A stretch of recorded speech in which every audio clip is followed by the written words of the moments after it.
ক্লান্ত হয়ে পড়েছেন কি ডক্টর ইউনূস? চারিদিকে দাবি দাওয়ার শোরগোল, বিক্ষোভ, আন্দোলন, সহিংসতা প্রতিদিন।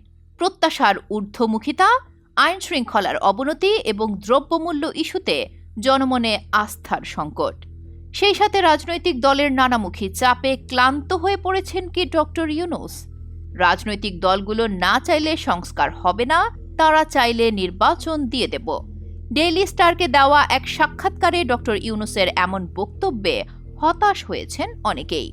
তবে কি চাপ সামলাতেই হিমশিম খাচ্ছেন তিনি? সংকটময় এই মুহূর্তে ধৈর্য ধারণ করে পরিস্থিতি সামাল দেওয়ার মানসিক শক্তি অত্যন্ত গুরুত্বপূর্ণ। এত রক্ত, এত ঘটন অঘটনের পর অন্তর্বর্তী সরকার লক্ষ্য পূরণে ব্যর্থ হলে পরিস্থিতি কি হবে ভাবা যায়?